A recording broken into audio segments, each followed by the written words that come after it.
Nah, begini ya kalau untuk perekonomian, permintaan semakin tinggi permintaan, maka dia akan semakin naik ya harganya gitu. Tapi kalau dari segi penawaran, nah dia akan terbalikannya, semakin banyak semakin banyak stok di pasar, maka harganya cenderung akan turun. Sebenarnya nanti ada titik keseimbangannya ya antara permintaan dan penawaran. Ada equilibriumnya kan satu begini, sorry. Nah, satunya kan nanti akan begini, satunya naik. Nah, nanti di sini ada titik temunya, titik kesetimbangan di mana jumlah penawaran itu sama dengan jumlah permintaan. Nah, di dalam masalah ekonomi itu banyak menggunakan teori-teori dari non-linear problem ya, gitu. Karena sangat sedikit sekali kasus yang menggunakan linear. Nah, kalau non-linear problem, persamaan matematikanya itu banyak menggunakan kuadrat, kemudian 1/, logaritmik gitu ya, terus yang sinusoidal ya, kemudian pecahan itu adalah model-model matematika yang sifatnya non-linear. Kalau linear kan dia pangkatnya 1 ya gitu, atau ada AX plus B gitu. Pokoknya pangkat terbesarnya itu 1. Nah, ini yang sering kita temukan di dalam real life-nya adalah non-linear problem. Nah, kemudian kita bahas tentang nanti bentuk standar dari NLPP atau Non-Linear Programming Problem ya, dengan kendala persamaan. Jadi nanti ada constraint-nya. Ya. Nah, kemudian ada limita syarat perlu dan syarat cukup ya. Nah, pertama kita masuk dulu ke unconstrained problem.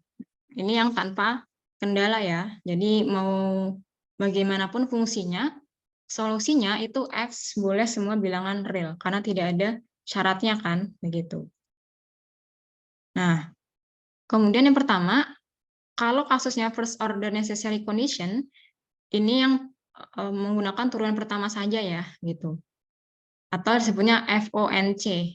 Ya, kalau second order necessary condition itu SONC. Nah, kalau untuk first order necessary condition itu kita gunakan, kalau persamaannya itu sekali kita turunkan nilainya dapat ya. Nah, itu kita sekali saja turunannya. Di mana nanti kita akan mendapatkan X bintang.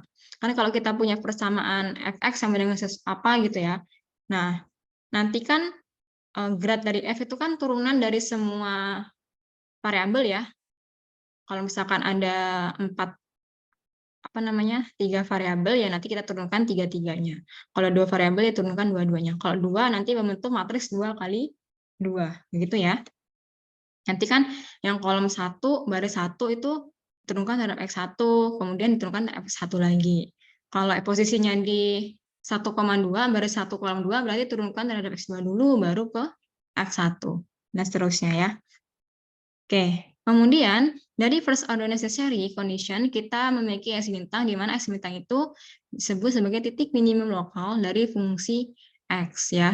Karena apa, nanti grad dari Fx bintangnya itu nilainya 0 ya. Sebelumnya kan kita sudah mencari ya, kita turunkan sekali terhadap masing-masing variabelnya, kemudian turunkan sama dengan 0. Yang X1 terhadap X1 lagi itu yang Hessiannya ya. Kalau ini sekali saja terhadap masing-masing variabelnya ya. Karena kan satu kali ya gradnya. Kalau second order necessary condition itu jika apa? Kalau X bintang adalah titik minimum lokal dari fungsi F ya. Ini kalau dia memenuhi 2 syarat. Grad F-nya adalah sama dengan 0, kemudian matriks Hessiannya itu nilainya 0 ya. Syaratnya apa? Kalau si grad Fx bintangnya, Hessian dari Fx-nya itu adalah matriks semi definite positif. Gitu.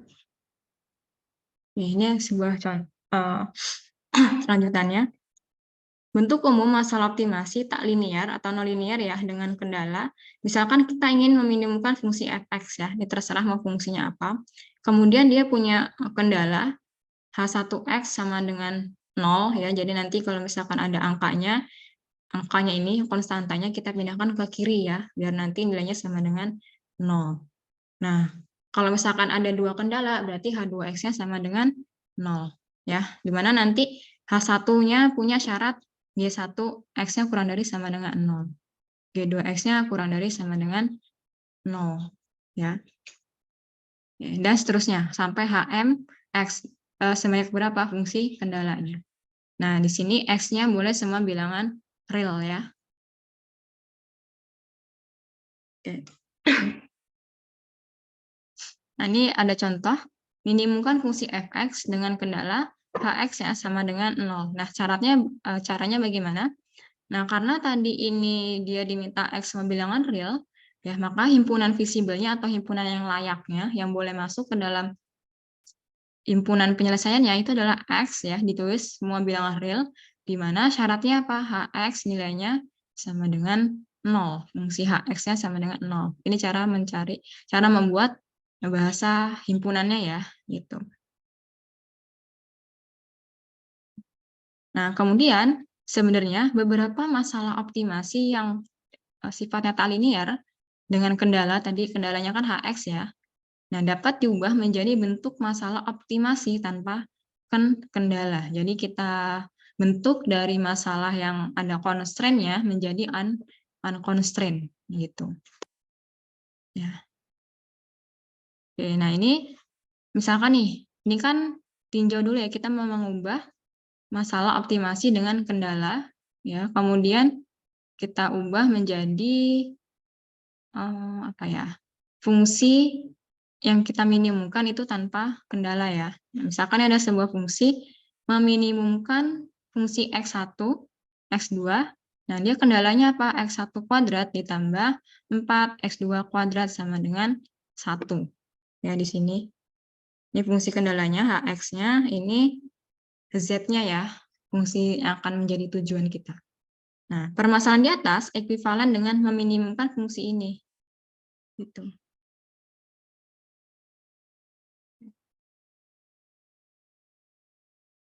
Nah, kemudian dari ini ekuivalen ya, setara gitu. Kalau kita kuadratkan ini sama-sama kita kuadratkan. Nah, kemudian dari kendala ini kan bisa kita ubah menjadi apa? X1 kuadrat sama dengan 1 min 4 X2 kuadrat. Nah, kita substitusi, kemudian substitusikan fungsi ini X1 kuadrat sesuai dengan kendala masalah. Nah, kita masukkan ke mana? Ke X1, X2. Berarti ini kita minimumkan nilai Z yang nilainya ini ya, fungsinya. Gitu. Oke, nah. Sehingga apa jadinya? Kita akan dapat minimum Z sama dengan X1 kuadrat. X1 kuadrat, X2 kuadrat ya. Nah, ini X1-nya kita ganti dengan 1 min 4 X2 kuadrat dikali dengan X2 kuadrat. Nah, nanti kan kalau kita minimumkan diturunkan 1 kali ya. Coba ini diturunkan dulu nilainya apa? Harus sama dengan 0.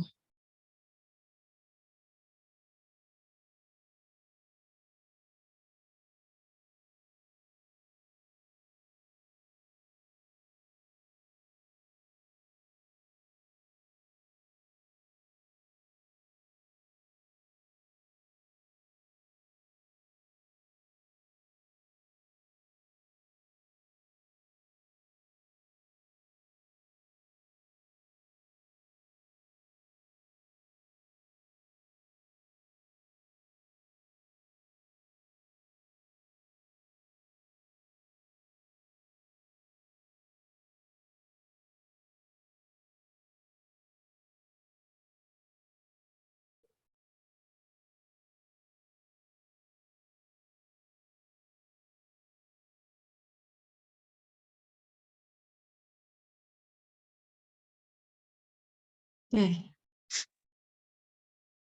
Mana? Nah, ini tadi saya ulang ya. Ini kan kita sebenarnya sama dengan mana kursornya? Dia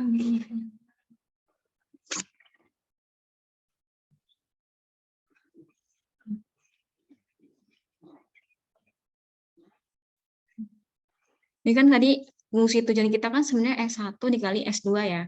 Nah, kenapa bisa berubah menjadi ini, X1 kuadrat kali X2 kuadrat, gitu. Karena kan ini ekuivalen ya. Jadi kalau misalkan kita, ini kan sebenarnya Z, bukan Z sih, X1 kali X2, gitu kan. Nah, kalau ini kita kuadratkan, berarti kan jadinya X1 kuadrat dikali X2 kuadrat. Nah, atau bisa X1 pangkat 3 kali X2 pangkat 3. Asalkan sama ya perlakuannya gitu. Jangan sampai ini X1 kuadrat, ya ini X2 pangkat 3 gitu. Ya. Kalau misalkan awalnya X1 ditambah X2, ya berarti kalau mau ubah menjadi fungsi kendala berarti kita kuadratkan. Berarti gini ya. Nanti jadi apa? X1 kuadrat ditambah 2 kali X1 kali X2 ditambah X2 kuadrat ya. Nah, ini yang akan kita ubah menjadi fungsi non kendala. Gitu. Ya. Oke, kita turunkan ya tadi ini atau kita selesaikan ini dulu.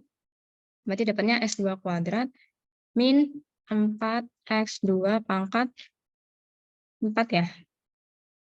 Ini ya. Oke, berarti ini kalau kita turunkan dengan terhadap X2 ya variabel bebasnya. Berarti dapatnya 2 2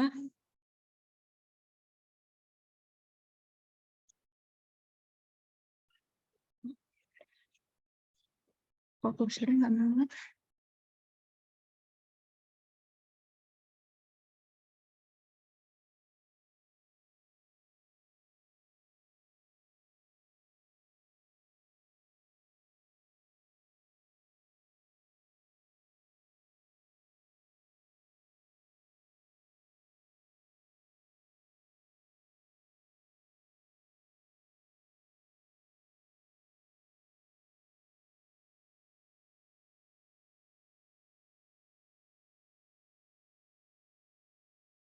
Ya, bentar ya.